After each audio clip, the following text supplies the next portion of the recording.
Before I tell you this story, I need you to know that everything I'm about to say actually happened in Seattle in 2018.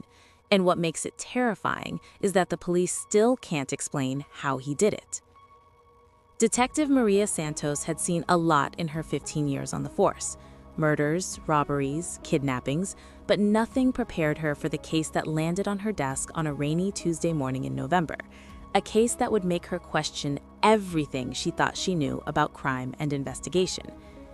It started with a 911 call at 6:47 a.m. from a man named Robert Chen, a 42-year-old accountant who lived in a nice neighborhood in North Seattle. And when Robert called, his voice was shaking so badly the operator could barely understand him. He kept saying, "He's still here. He's still in my house, but I can see him and he can see me and he's not moving and I don't understand what's happening." When officers arrived at Robert's house 4 minutes later, they found him standing in his front yard in his pajamas, pointing at his living room window. And when they looked, they saw exactly what Robert described. A man standing completely still in the middle of Robert's living room, facing the window, wearing all black, a ski mask covering his face. And he wasn't moving at all, not even breathing heavily, just standing there like a statue. The officers drew their weapons, announced themselves, kicked in the front door, and rushed inside. But here's the thing that makes no sense. The man was gone, completely vanished. They searched every room, every closet, every possible hiding spot. They checked the basement, the attic, the garage. They even brought in dogs, but there was no one there. No open windows, no broken locks, no footprints, no sign that anyone had ever been in that house except Robert. Detective Santos arrived, and that's when things got really strange, because when she interviewed Robert, he told her this wasn't the first time. This was the 7th time in the past 3 weeks that he'd woken up to find a man standing in his living room, always in the exact same spot, always at exactly 6:45 a.m., always wearing black and a ski mask, and always gone by the time anyone else could see him. Now, your first thought is probably the same as Detective Santos's first thought. Robert was hallucinating. Maybe he had a mental health issue. Maybe he was on drugs. Maybe he was just having extremely vivid nightmares. But Robert was a successful accountant with no history of mental illness, no drug use. He didn't drink, he was a marathon runner, he was healthy, and he was absolutely convinced that what he was seeing was real. Santos decided to install cameras. 4 high-definition cameras covering every angle of Robert's living room, and she told Robert to call her the moment it happened again. And he didn't have to wait long, because the very next morning at 6:45 a.m., Robert called her in a panic. "He's here again. He's standing in the same spot. I'm looking right at him." And Detective Santos immediately pulled up the camera feed on her laptop, and what she saw made her blood run cold. The living room was empty. Completely empty. There was no man in black, no intruder, nothing. But Robert was insisting he could see him clear as day. Santos drove to Robert's house immediately, and when she walked into the living room where Robert was pointing and screaming, "He's right there, he's right there," she saw nothing.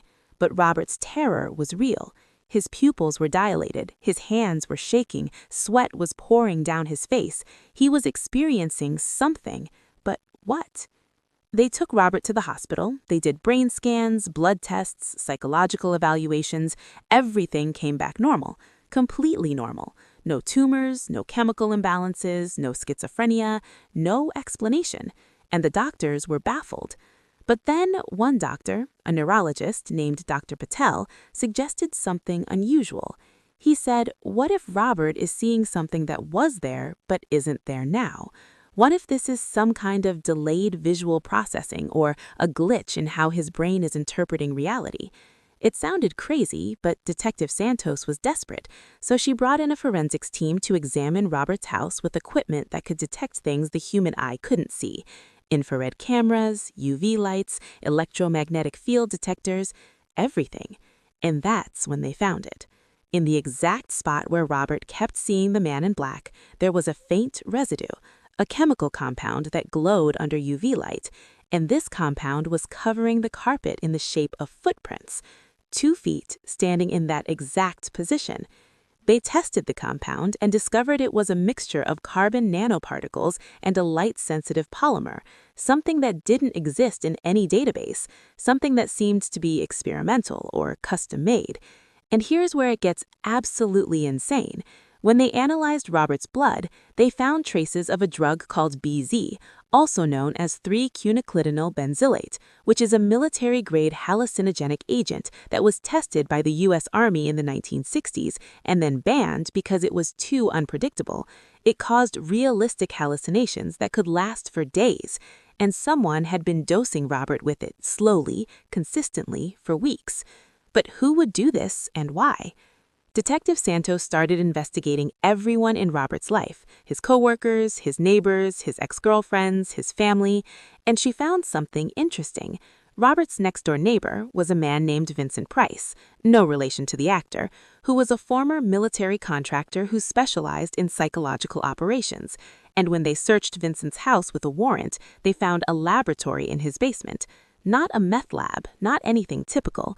This was a sophisticated setup with chemistry equipment, computer monitors showing a live feed of Robert's living room, and detailed journals documenting what he called Project Echo, which was his personal experiment in gaslighting and psychological manipulation. Vincent had been breaking into Robert's house at night while Robert was sleeping. He would administer tiny doses of BZ through an aerosol spray he'd pump through the air vents. Then he would stand in Robert's living room wearing a suit coated with that carbon nanotube compound, a suit that absorbed almost all visible light, making him nearly invisible to cameras, but visible to the drugged human eye because of how BZ affected visual processing. And he would stand there for exactly 3 minutes before leaving. And he did this because, according to his journals, he wanted to prove his theory that you could drive someone insane without ever physically harming them, that you could make someone doubt their own reality so completely that they would break. When they arrested Vincent, he didn't resist. He actually smiled. And when Detective Santos asked why he chose Robert, his answer was chilling. He said, "I didn't choose him specifically. He just lived next door. It could have been anyone. I just wanted to see if it would work." And it did. Beautifully.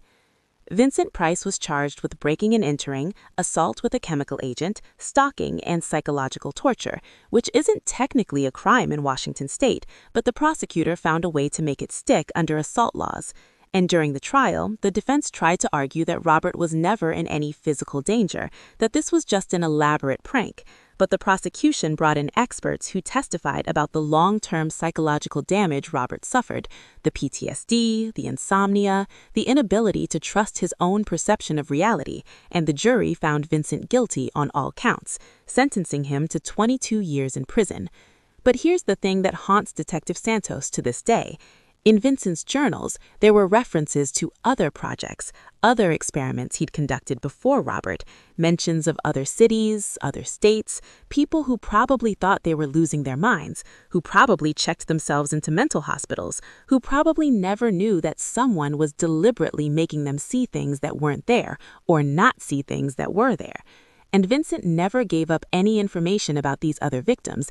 He just sat in court with that same slight smile, knowing that somewhere out there his other experiments were still affecting people who would never know the truth. Robert Chen's case is closed. Vincent Price is in prison, but somewhere out there, someone else might be standing in someone's living room right now, wearing that same suit, dosing that same drug, conducting that same experiment. And the victim might be looking right at them, might be calling the police, might be begging someone to believe them, and everyone around them will see nothing, will think they're crazy, will tell them it's all in their head. And in a way, it is, but not in the way they think, because someone put it there deliberately, someone made them see it, and that someone is still out there, still experimenting, still smiling that same slight smile that haunts Detective Santos in her dreams.